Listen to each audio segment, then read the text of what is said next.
Hello everyone! Dahil may pinuntan tayong event last Sunday, ngayon naman ay babawi tayo sa gawaing bahay. Karami ko kasing pending.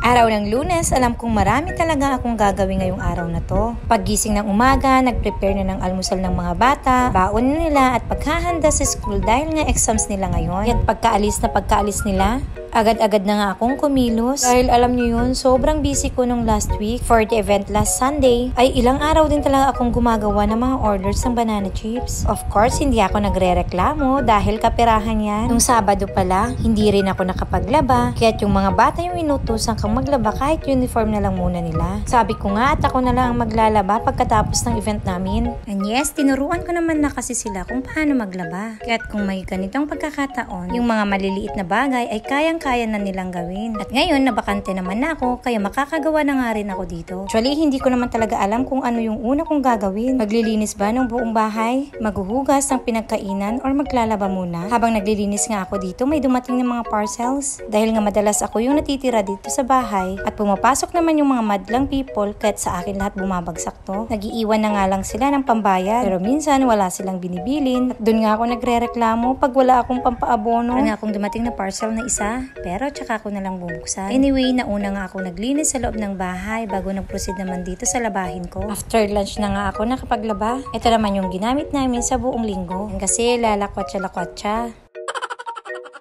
Habang naglalaba ako ay nakatambay naman dito si Mimi. Yun lang siya sa loob ng bahay at may pinapagawa din akong work. Susulat nga siya ng number at pangalan niya. Habang nagsasampay nga ako ay nagpapacheck din ng gawain niya bago ituloy. O diba naka-dual tasking pa rin ako. Madalas kong ayain si Mimi dun sa bahay kasi nababawasan yung screen time niya. Kung nandun kasi siya sa bahay nila ay madalas nagsi-cellphone o di kaya nanonood ng TV. Pag andito naman siya sa akin, hindi talaga pwede ang cellphone. Hindi rin siya nakakapanood ng TV dahil wala naman kaming TV sa bahay namin.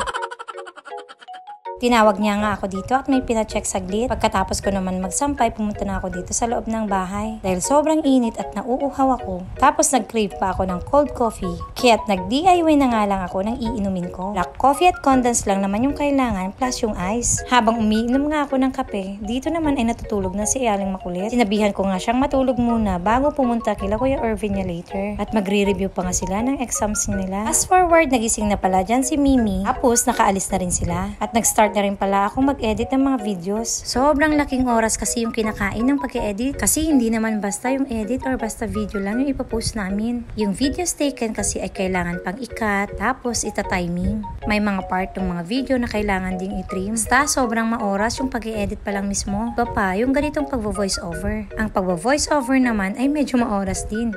Kasi kung sakali na mali-mali, ay kailangan ulitin pa rin. Imagine nyo kung 3 beses kang na mali-mali, 3 beses mag-i-stop, tapos uulitin mo hanggang sa makuha mo na yung gusto mong tone ng voice mo. Tapos mag-iisip ka pa kung anong story ng video na yun. Gaya ng sabi ko, patience, oras at puso yung kailangan. Not just merely editing videos, posting and whatsoever, pero kailangan may story between the lines. Gusto ko kasing inspiring stories pa yung palagi kong nasi-share sa inyo. Yung paggawa kasi ng vlog ay nagiging output ko na rin. Output ng mga emotions, winning the battle ng own struggles ko. Alam ko naman kasi na marami rin yung nakaka-relate. Alam nyo minsan, marami rin nag-PPM sa akin. At yung iba, nag-open din. At dahil sa pag-vlog, alam nyo bang nakahanap din ako ng mga kaibigan dito? At hindi lang yun, marami din akong nai-inspire. Yung iba nga, nakasama pala sila sa akin mula Japan hanggang dito sa pag-uwi ko. At yun yung isa sa nakakataba sa puso. Dahil hanggang ngayon, nakasupport pa rin sila. Basta't kahit may isang nanonood pa sa mga vlogs ko, itutuloy ko pa rin. Pero hanggang dito na lang muna. Maraming salamat sa panonood. Hanggang sa muli.